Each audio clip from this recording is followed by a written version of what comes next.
Bonjour, c'est une maladie qui fait des ravages aujourd'hui dans le monde, au Cameroun et même dans la ville de Kribi. Nous faisons allusion à l'hépatite B, l'hépatite d'ailleurs qui se présente sur toutes les formes. On nous parle de 5 catégories. Aujourd'hui, nous allons nous appesantir sur l'hépatite B d'une manière spéciale. C'est une réalisation, bien évidemment, que nous avons voulu mettre sur pied pour vous qui êtes nos auditeurs. La supervision générale de ce programme dénommé Ma Santé d'abord est faite par le docteur Serge Lomba-Dipap. La conception, la réalisation et ainsi que la présentation est faite par Patrick Nzoué, votre humble serviteur que je suis. Et nous recevons pour cette première sortie Augustine. Elle est technicienne supérieure d'analyse biomédicale. Elle est laborantante ici à la Fondation Lomba Tsamba Richard du Kribi. Bonjour. Bonjour, monsieur Patrick. C'est quoi l'hépatite d'une manière générale? L'hépatite d'une manière générale, c'est l'inflammation du foie causée par des substances toxiques ou par les virus. Voilà, ça c'est la définition générale, mais nous allons spécifier puisque nous voulons nous appesantir aujourd'hui sur l'hépatite B. Quelle est la différence entre cette définition générale et celle de l'hépatite B? L'hépatite B est une inflammation du foie causée par le virus de l'hépatite B. Comment les manifestations, les modes de transmission d'abord, comment se transmet l'hépatite B?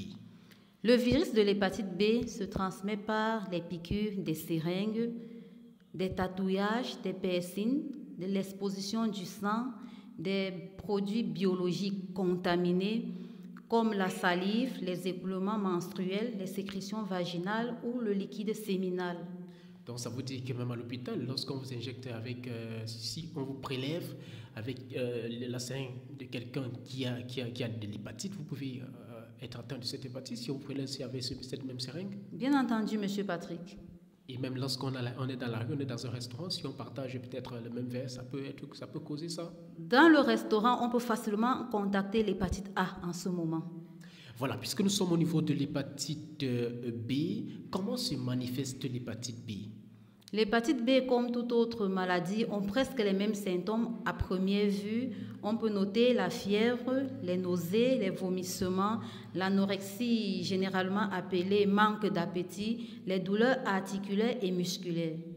Alors, donc, lorsque vous voyez quelqu'un qui atteint de l'hépatite B, la personne à quelle mine exactement? Puisqu'il faudrait identifier la personne à vue d'œil. Généralement, on n'identifie pas le virus de l'hépatite B ou un patient souffrant de l'hépatite à vue d'œil. En dehors des premiers symptômes que je venais de vous donner, on a d'autres diagnostics qu'on peut constater. Les urines qui deviennent plus foncées, les selles qui deviennent blanchâtres, les téguments qui jaunissent, généralement appelés ictères. Dans les yeux deviennent... Oui, la sclère blanchâtre là devient jaune, la peau devient également jaune. C'est ça qu'on appelle généralement ictère ou jaunisse. Voilà, alors Augustine, quelles sont les conséquences? Est-ce que l'hépatite est une maladie qui tue très rapidement? Il est bien que nous avons parlé en amont que c'est un tueur silencieux. Quelles sont les conséquences liées à cette maladie si directement on ne se prend pas rapidement en charge? Des infections chroniques, on peut noter une cirrhose ou bien un cancer de foie. Et c'est mortel à l'immédiat? Bien entendu. Voilà, alors Augustine, est-ce qu'à la Fondation Lomba Tsamba Richard, je rappelle d'abord que vous êtes laborantante ici, vous y travaillez, vous êtes chef service laboratoire. Est-ce qu'on peut dépister l'hépatite B ici dans votre fondation? Bien entendu, naturellement, nous faisons le dépistage de l'hépatite B. Cela est basé sur un simple test de sang, sur une prescription médicale.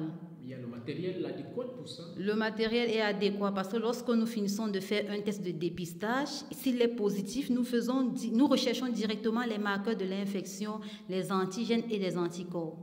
Voilà, Augustine, en tant que d'abord mère et en tant que personnel médical, et aussi, on sait que le personnel médical également est d'abord enseignant. Et je rappelle que la Fondation Lomba Tsamba Richard, c'est santé, éducation, d'où Santéduc. Quel est donc le conseil ou bien la leçon de morale que l'on peut véhiculer aujourd'hui à toutes celles des personnes qui nous écoutent en ce moment sur ce micro? Je demanderai vivement à la population de se faire dépister. Au cas où vous êtes testé négatif, l'idéal serait de vous faire vacciner contre le virus de l'hépatite B et de respecter certaines mesures d'hygiène, l'utilisation du préservatif, éviter les multiples partenaires sexuels. Là, on parle trop de la couche jeune, quoi. Bien entendu. Voilà, il faut éviter d'être très exposé et la femme est très vulnérable à ce genre de choses. La femme est tellement vulnérable à ce genre de choses. Dans les salons de beauté, tout ce qu'elles font comme pratique des aiguilles sur la tête, lorsqu'elles se font coiffer, elles se font facilement contaminer. Et c'est pareil pour les hommes. Les jeunes garçons, dans des salons également, il serait idéal que chacun ait son matériel, en l'occurrence les tondeuses. Augustine, peut-être cette phrase sera effrayante. Est-ce que le virus, est-ce que la maladie de l'hépatite B tue? Nous avons constaté déjà au Cameroun que 8,3% de la population camerounaise souffre de l'hépatite B.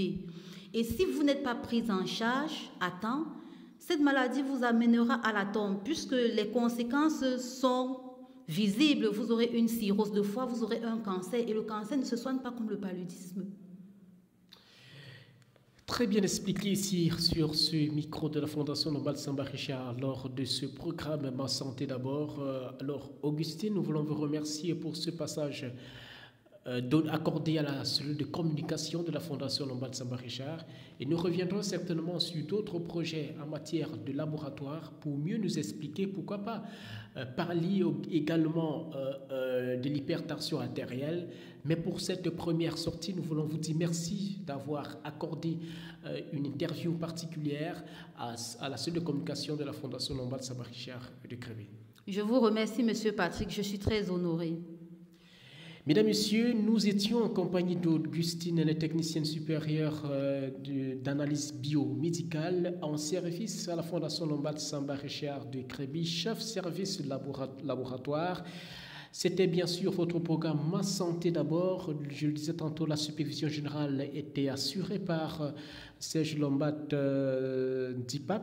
La réalisation, la conception ainsi que la présentation, votre homme serviteur Patrick Kanzoué. Je vous rappelle, si vous avez ce genre de phénomène chez vous, venez rapidement, vous faites consulter, vous faites dépister à la Fondation Lombat Samba Richard de Créby, située face au château de Dempangou.